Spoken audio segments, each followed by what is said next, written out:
I remember Dad bought a lot of baby formula and diapers for my 2-year-old brother.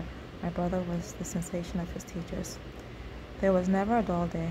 On one occasion, a teacher remarked how he ran right through her skirt to the other side of her. Commander was very fond of Grandma. God bless grandmas who stepped in to take the role of parents. Well, there was a time she couldn't stay with us anymore and had to attend the needs of her own household. At the time, Grandma was married and still had children that needed her guidance and attention. It was her last day to stay with us in Coco, and she didn't tell us, the grandkids, that she was leaving. My youngest brother, Commander, who was 2 years old at the time, looked for her in every bedroom of the house and couldn't find her. In his mind, he knew she was gone and gave up looking for her. Jokingly, just to hear the voice of my sweet 2-year-old brother, Commander, my Aunt Evelyn would ask Commander, "Where is Grandma?" He would respond, "Grandma gone." I remember Dad spoke different languages and would communicate to his friend who would come visit us. "Oyema," Dickerson would tell my dad, and my dad would respond, "Messiere." In my child's mind, I heard, "How are you?" and the response being, "I'm fine, thank you." Oftentimes, I would watch television and hear the presenter teaching my native tongue, Igbo. The culture at the time was very open. There was nothing hidden when it came to the television. The practices of the different ethnicities were something shown on television that gave me an idea of how each tribe treated one another. However, in school, peers treated everyone alike. We all spoke one common language, English. I had bouts of crying for Mom during the 6 years I was away from her. Although I remember we didn't have a good relationship, and I got on a lot better with Dad, I would cry when no one was around. And even if anyone heard me, I don't remember anyone giving me any type of consolation. This sadness gave way to depression that plagued me for many years. In response to this heaviness I took on, people around me all through the years have told me to smile.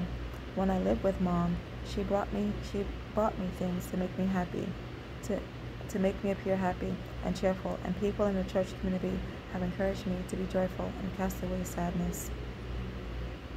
Florence. Going back to my Aunt Florence, she mentioned to my mom the money covered her rent for an entire year. She was so happy. I remember my Aunt Florence had to come to visit us in CMS, a compound living community for diplomats or people of distinguished status. I remember that to enter into the compound, they would need to be surveyed by the guard. I remember my dad had a farm near our flat. We lived on the bottom level, and a farm located within the compound. I remember he would take us in his vehicle to see a monkey who someone owned as a pet. I remember monkeys swinging on tall trees not too far from where we were living. I remember our compound had palm trees. I remember playing with innocent Olive and her siblings and Otuma Hama's kids, a visitor from America. When Mom came to visit us in CMS, she made I and my siblings eggs. They were so delicious. On one occasion, Auntie Florence came to CMS to visit us. She had a high fever, and that sister had designated me to help her fever subside and cool her hot forehead with a cold washcloth until her fever subsided. I remember she didn't come back again. Dad didn't mind Auntie Florence staying with us. I guess my auntie, Dad's sister at the time, didn't enjoy her company. I remember my uncles, Abel, Edith, Okezia, and Sunday came to visit us in Siemens. One time, my uncle Abel had me tickle his feet. My auntie told me not to do it, but Uncle Abel insisted that I continue doing it, so I did. I remember seeing Grandpa in Arachuku. Someone had dropped palm oil on the ground. I was used to eating palm oil, orange, reddish fruit on my dad's farm.